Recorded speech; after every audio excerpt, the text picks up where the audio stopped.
Hi, I'm Alice Bull from scrapbookwonderland.com, and I am at the Websters Pages booth at CHA 2017, and joining me is Brandin O'Neill. I'm one of the owners of Webster's Pages and the designer of our papers and most of our products. Oh, well, I have to say that I personally use and adore your products, and I just absolutely love them. So I would love to know a little bit about your design process and your inspiration and just a little bit more about the things that you do. Well, thank you so much. It's funny because I would like to say this glamorous response on how I design the papers and the products, but I really don't have anything over the top or ordinary to say. Anything pretty and any colors that inspire me, anything in nature that inspires me, pretty much goes down on paper. Words, expressions that I like, Pantone colors of the year sometimes bring me in a direction that I didn't expect me to go to. I'm not usually a pink girl, but I've been loving pinks and oranges together with golds and bronzes. So kind of unexpected areas of nature and of calm. Anytime I can get calm around my office and home is very rare.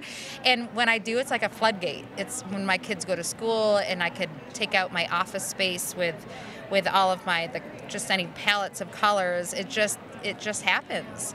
And it's fun. It's if I'm in a calm space with positivity, great things can happen, and fun things do happen. I mean, you'll see our images are mainly, they're loaded with florals and a lot of inspirational messages, because that's important for us.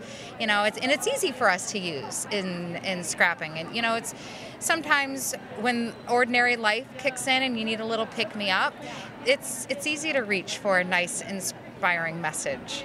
So in your actual design process, do you sketch things out on paper that you think are going to become part of your line, and then do you plan it, obviously you have to create them somehow digitally after that, or are you just go straight to the computer? What's your actual physical process like? Well, I'm pretty old school.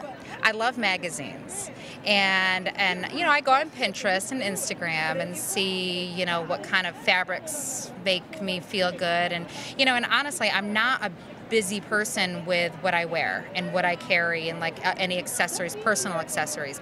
I like to keep my personal style kind of neutral, and then I just let my mind go with getting inspiration from magazines and home magazines. Love home magazines. Love the home redo shows, the fixer-upper type of shows. Love grabbing my inspiration from Pinterest and just, and seeing what people are doing.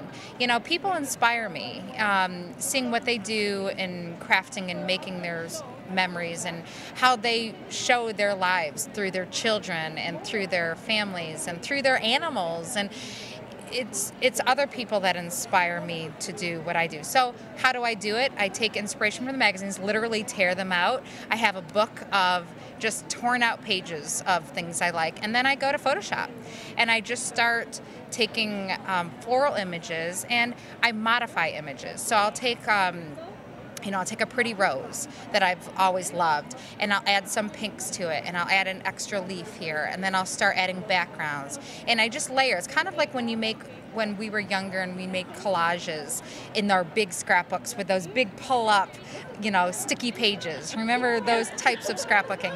That's what I do, but on a page in Photoshop. You just start layering and doing what's right, and erasing what you don't like, and then adding pinks here, and then step away, and then get a different perspective. Go on with your day in a different way outside of designing, and then come back and see if you still get that same emotion. That's how I design.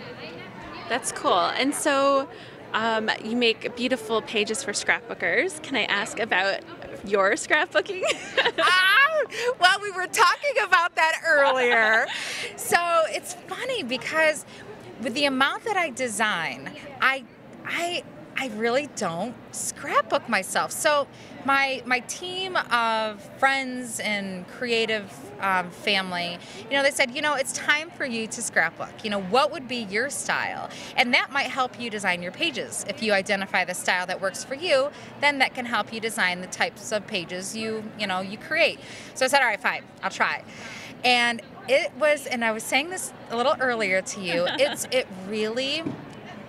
exposes you. It really exposes you, but in a good way.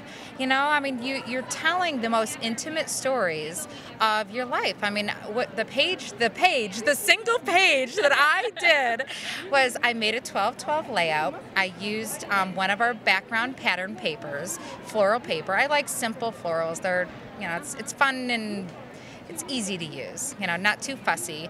And I printed out a 4x6 picture of my oldest son. And it was in a sepia color, so it was in like a tannish, warmer brown color. I simply I off-centered it, just stuck it right onto my page. I probably used Elmer's glue. I probably used something you're not supposed to use in scrapbooking. But the story was told. Put his photo on, and I just said how much I am proud, just how proud I am of him. It was a simple kind of silhouette of him, nothing showy. It wasn't him making a basket in basketball. It wasn't him scoring a goal in soccer. It was just him. And I just told him how much I loved him, and just the simple everyday moments and how I'm proud of him for that. And the embellishment side of it, the part where I'm like exposed as a designer, just added a couple florals here and there, a couple little stickers, and can't remember what else I did. It was a couple years ago since I did it, but I kept it simple and let the photo and the story tell itself. Because to me, as much as I sell and design all the scrapbooking embellishments, which I have a great time designing, to me it's the simplicity of the story is what scrapbooking is for me personally. Well, and I think that it's that marriage between the photo and the story that makes scrapbooking what it is, but it brings together this little piece of your thoughts at the time, or like that event that happened, and it's that way of capturing that moment forever. And I think that's what keeps me and many other scrapbookers that I know telling those stories, because it's that little perfect marriage of putting the two together. It really is. And it's also, and we, I don't know if you and I forget about this, but maybe if our friends would, or our parents that may watch us do this and say, why are you spending all your time doing this? You have albums of stories that you can put in a trunk, could put in a dresser, put in a bookshelf. When you're done, stash it away. It doesn't always need to be on display. And by the way, putting it on display is beautiful too. But putting it away and letting our children read this when they get older and when they have children. Think about how special that is. I try to keep in mind what I would like to know about my grandmother. If she had made a scrapbook and I had that to access, what would I want to know about her? And so I try to make sure those stories show up in my own scrapbooks. So that's nice. Kind of one of my approaches to getting those stories out. Like, what do I need to tell, and what would I want to know about the people in my family? That's exactly why we scrapbook. Telling the story, it doesn't need to be fancy. It can be, and that's fun too, but it's about the moments in life that will define us when we're here and when we're not here. So it's pretty special. It's pretty special. Well, thank you so much. I really appreciate this, and I'm going to have a little tour of your booth so that we can show off some of your pretty products. Perfect. I'm Alice Bull from scrapbookwonderland.com.